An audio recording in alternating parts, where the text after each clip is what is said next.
The ring and the rod, and the sea and its waves, and the string and its compressed rings. No? Now we return to a concept I have had of circular time about 3 or 4 years ago on the coast of Crete. I was looking at the sea, and I have felt, because I was reading also some phenomenology, and I was listening to a lecture of Peter Sjöstedt about ontology,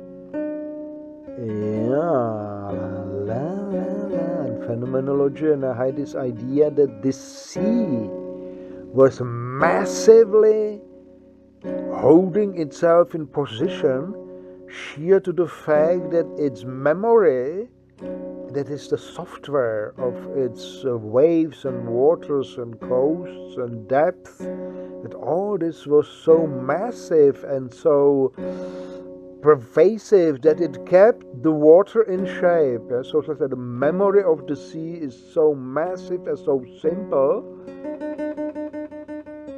and so homogeneous that it holds the shape of the sea in the present moment like I see it now.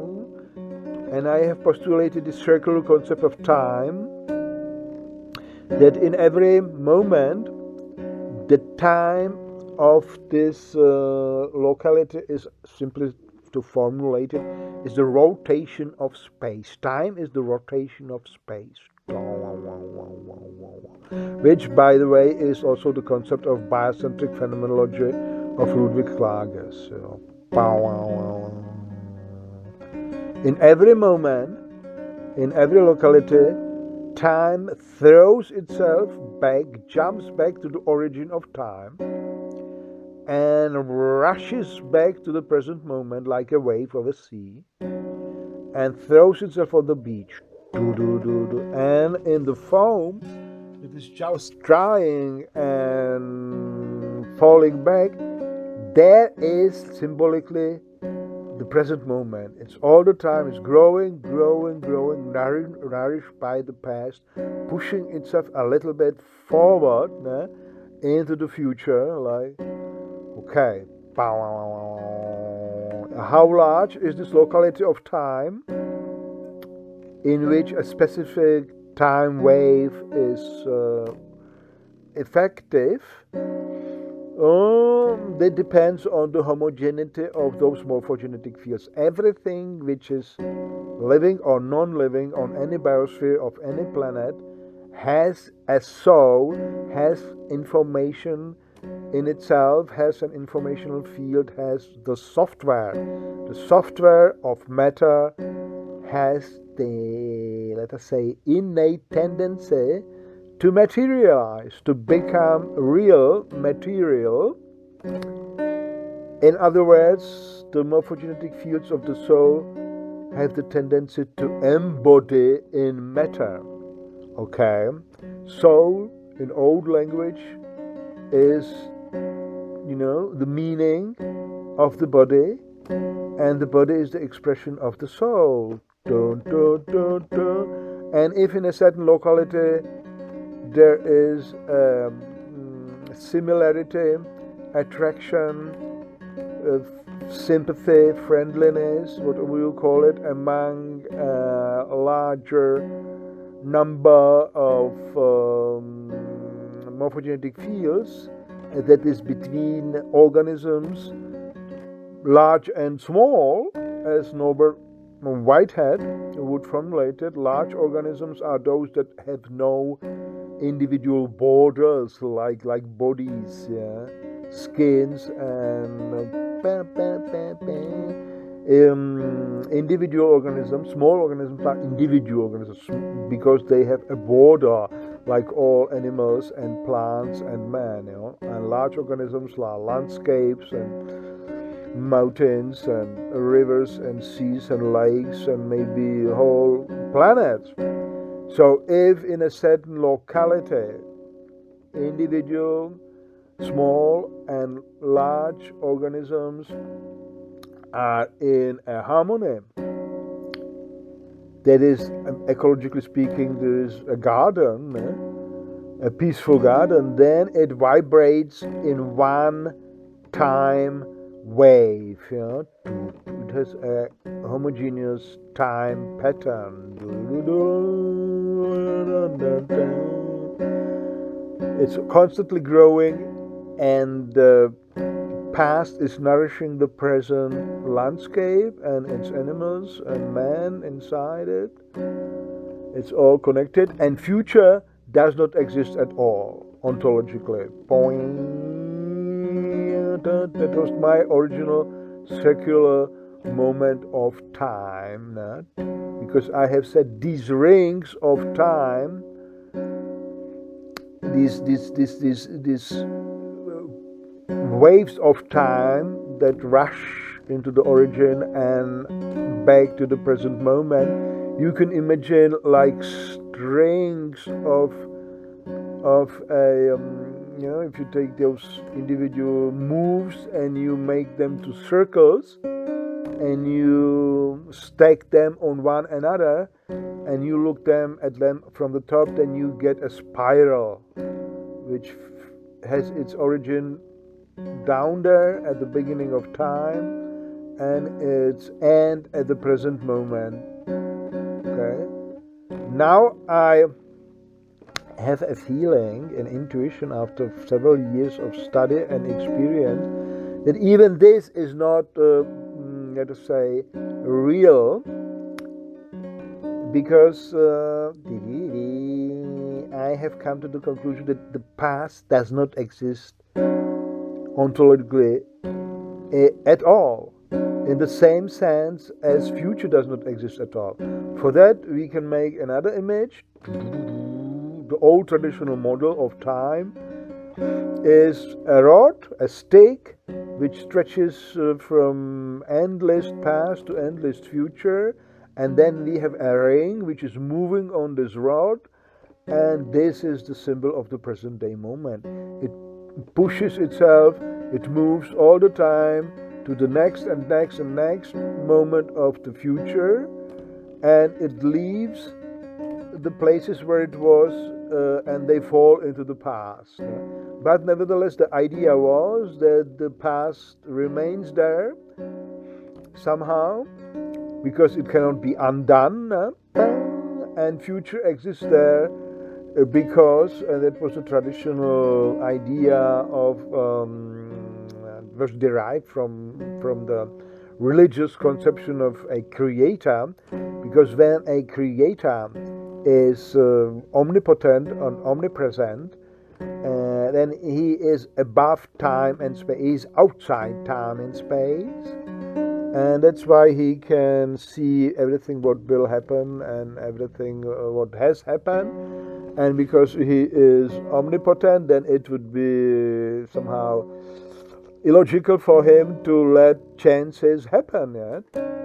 If he would give up on the creation in the future, so that we can say not even a hair is being, the position of the hair is changed on your head without God knowing it, then it must be valid also for the future.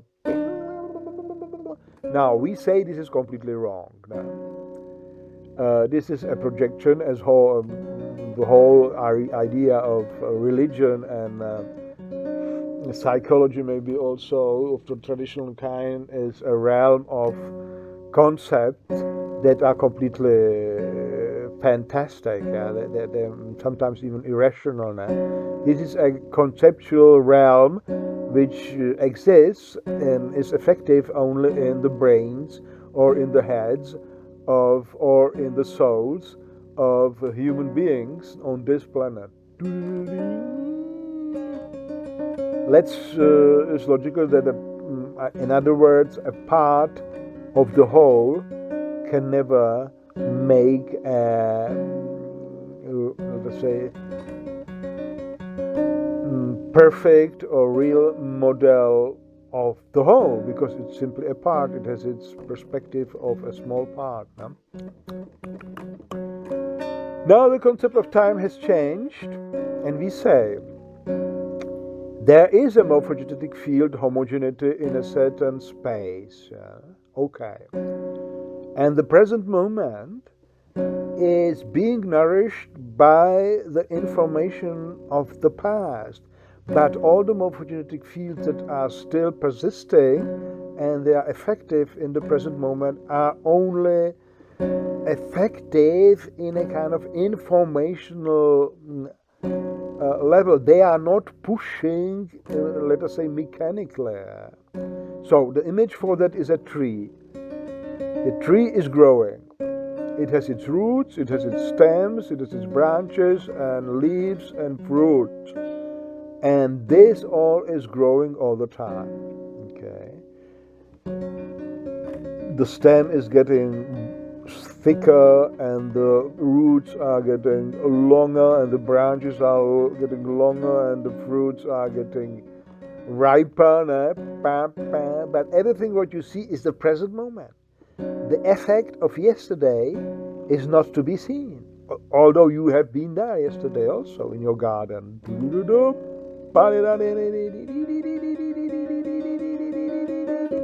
You do not sit below the tree like the mythological Newton, and you do not get hit by the apple, which is a concussion on your soul, let us say, on your material brain, and then you hack out this illusion theory of mechanical forces. Now you are a poet. You sit below the tree and you watch and you feel and you close your eyes and you make music and you meditate. What comes out? All the past is present in the moment of present moment, but only as a information, as a formative force. That's why we talk about morphogenetic fields. They make the forms, which is completely congruent with Sheldrake, who would say this, that the forms of the animals and plants are simply a heritage. No? They do not grow like mechanically.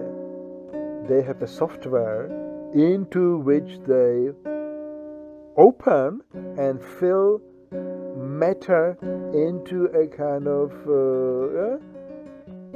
open software shape, which is complete in a certain sense.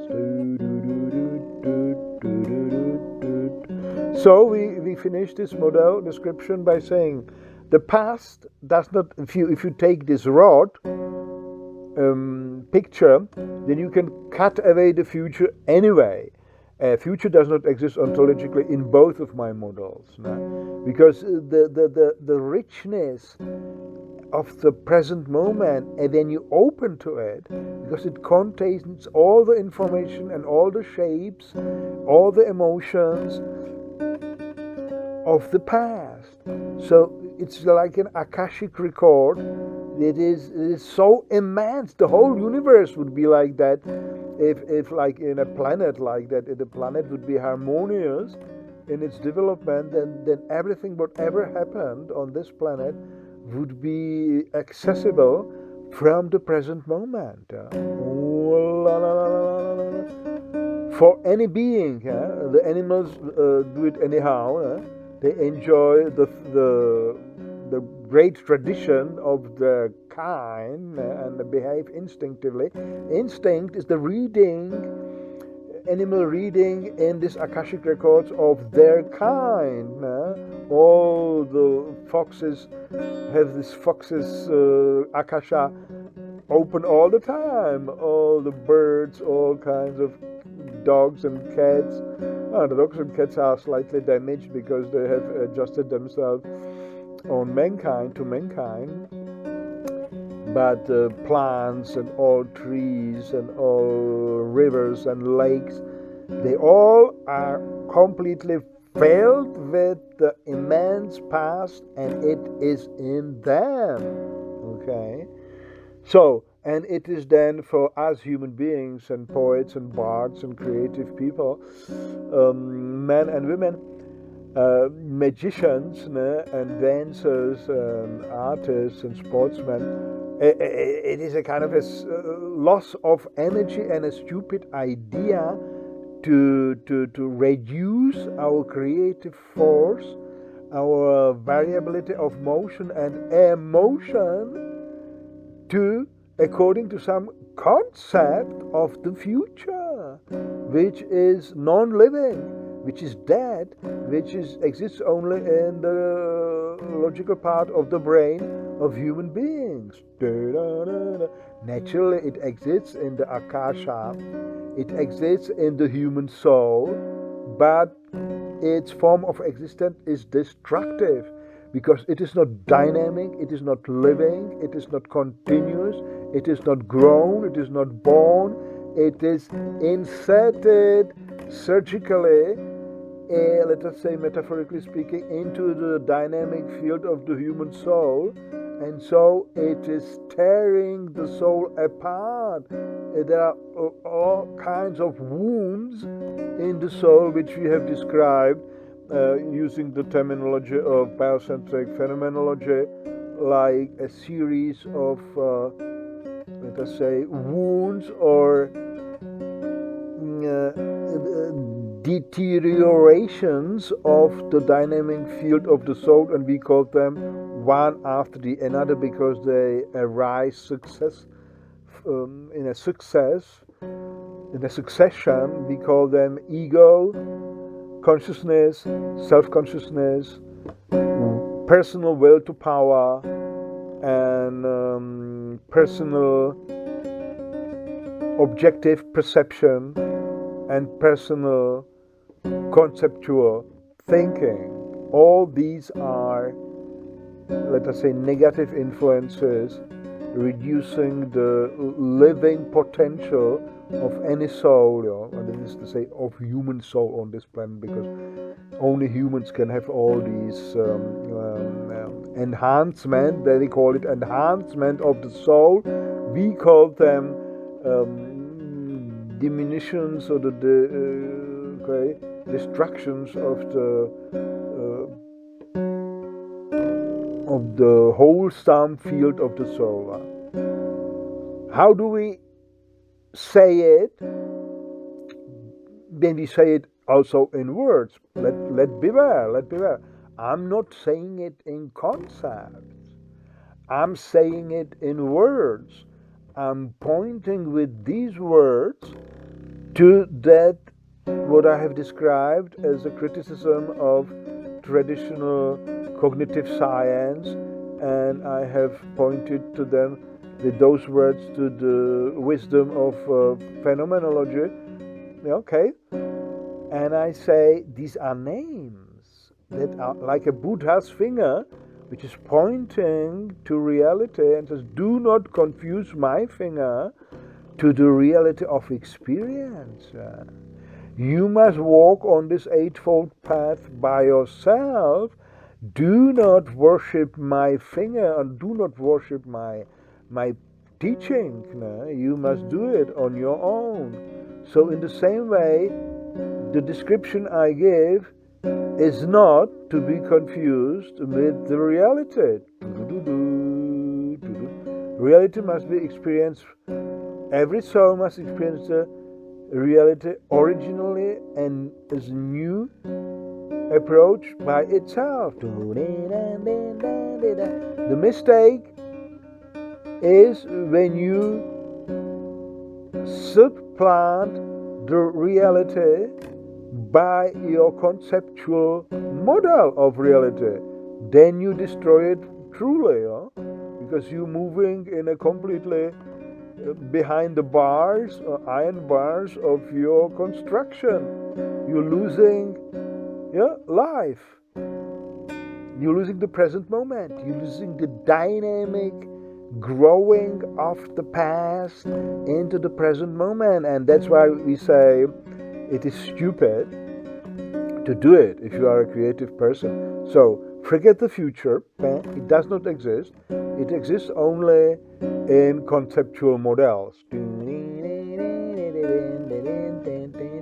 Past, we could say, in a certain, metaphorically speaking, is effective. It is now in the present moment. It does not exist in the old form, like, somewhere, which seems very logical for all thinkers, that if something has happened yesterday, it must be there somewhere. But I say it is the tendency of the human brain to objectify anything so that it can operate with it.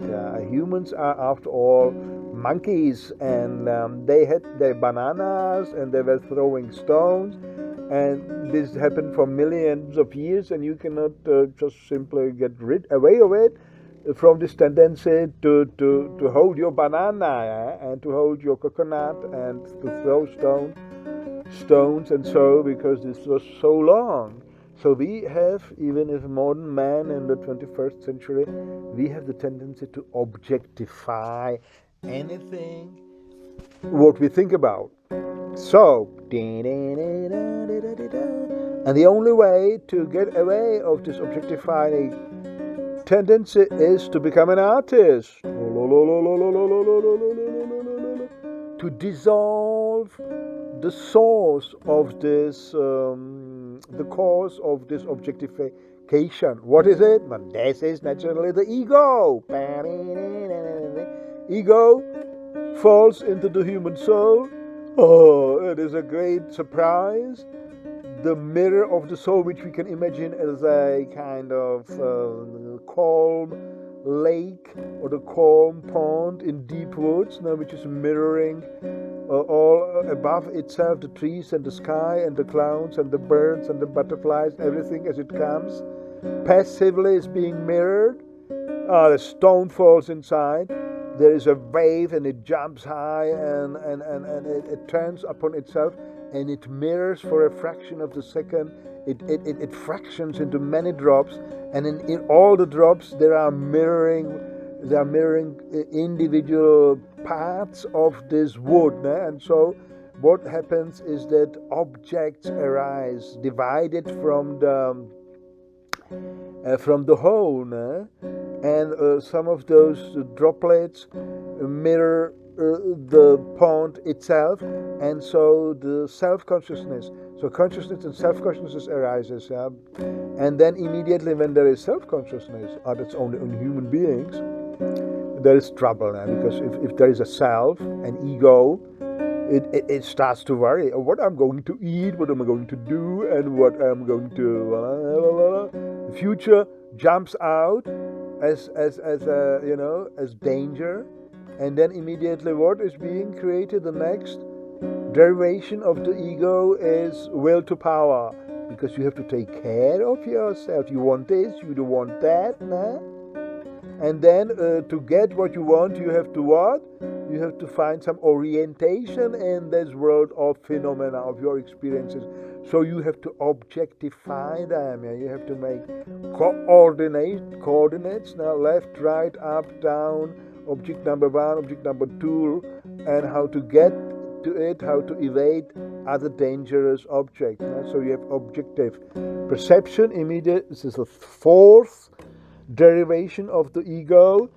And then you have the fifth derivation of the ego, is the conceptual thinking, because after some time you don't operate with bananas and stones and fire and knives. You start to operate with concepts like democracy, freedom, truth, life, philosophy, secular conception of time, and so on. And you objectify this all as if it was a banana.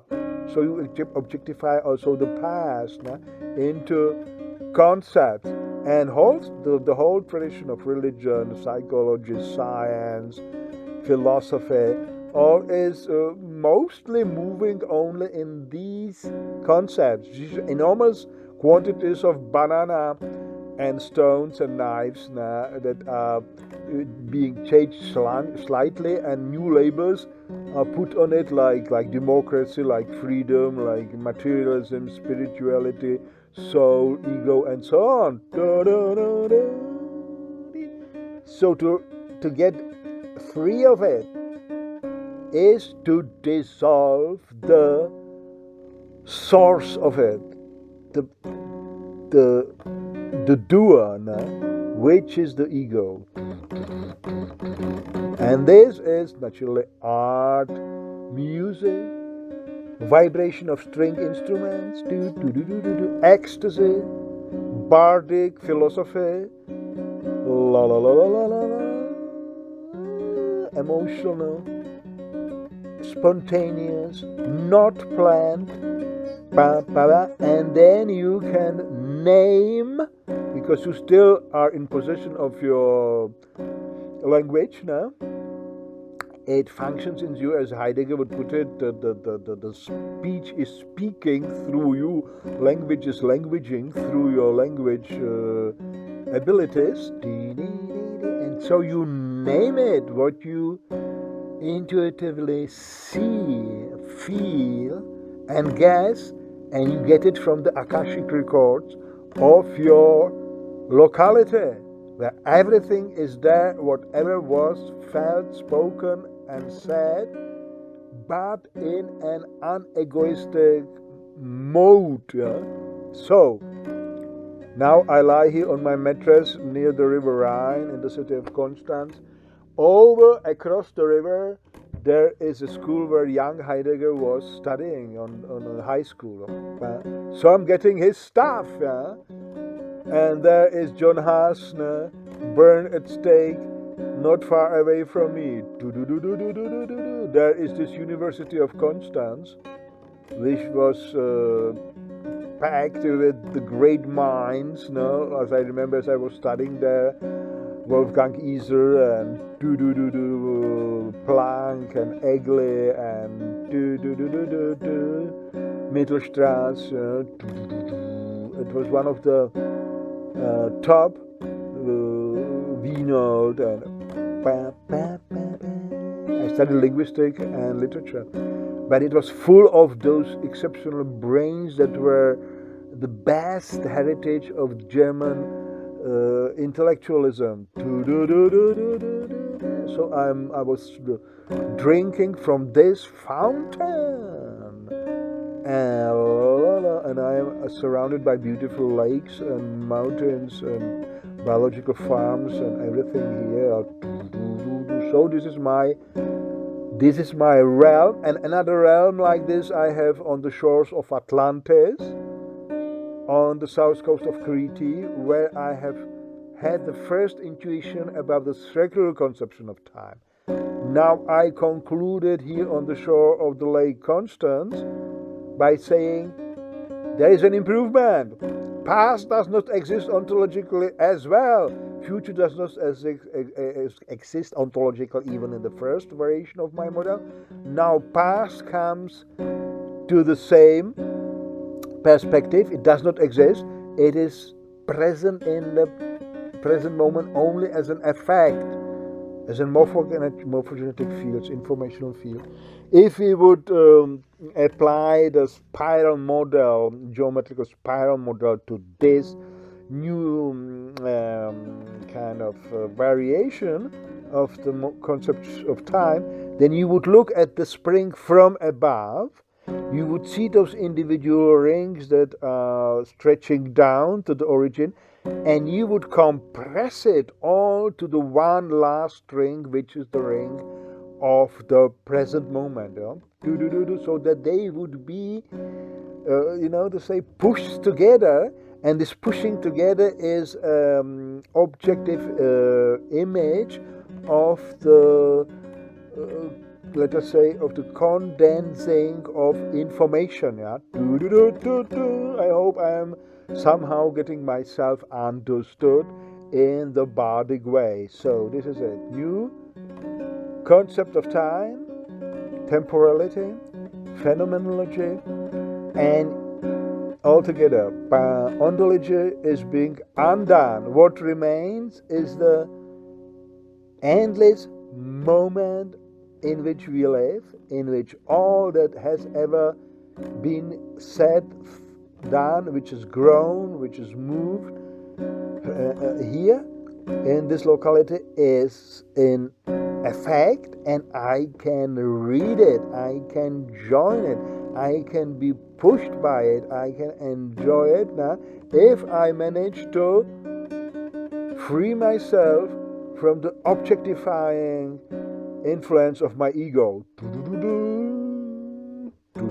Because those morphogenetic fields are in fact all the time, but you can participate in it only if you are free of those which is, freezing, which is stopping, which is jumping all the time away from time and space into some abstract realm about which we do not know anything yet, but it is outside time and space, which means it is dead. And these are all the concepts, all the theories that are, not dynamically grown. And we see at the present day crisis, the planet Earth, due to the influence of human race, in the last big crisis, wars are going on, ecology is being destroyed, disbalanced, people are getting crazy, there is murder and suffering and disease and death and all kinds of catastrophes, and there is artificial intelligence. Man is so mad that he tries to kill himself and find a surrogate, supplant himself with artificial intelligence and artificial bodies, and so okay.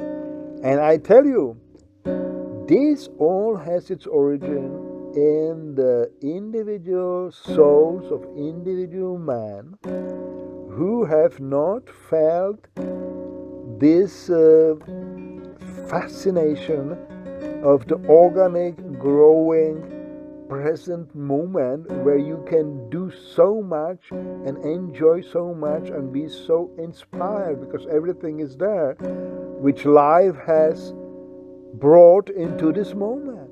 And they start to jump, commanded by the willpower of the ego.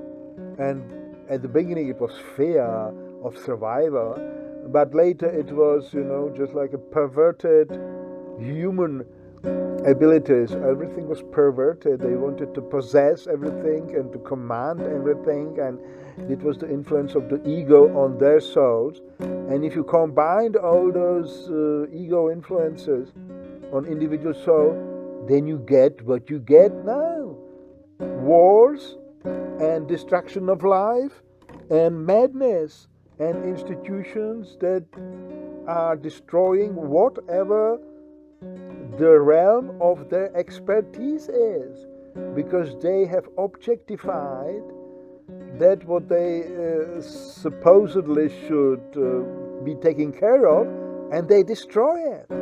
Like medicine is destroying human life. Agriculture, a scientific kind, which is when it is conceptualized, destroys biosphere. Education, when it is conceptualized into the models of what is soul, body, child, and what is education, what is truth, what is wisdom, and it destroys the children. So and so on. Science, technology, which is objectified matter, destroys atomic bombs, and genetic engineering, which will kill the biosphere and us including. So, ladies and gentlemen, the highest time to return to the bardic wisdom of biocentric phenomenology and to enjoy passively the richness of every moment, anywhere on this planet. This is fun, this is healthy, and this is true in the sense that it is, it is a continuation of our human biospheric heritage, which we human can either make to a beautiful garden, or we can make it to destroy it, dead desert. DDD, good alliteration. Destroy the dead desert. No, see, it's a bardic philosophy of the best quality. Goodbye. Have a nice day.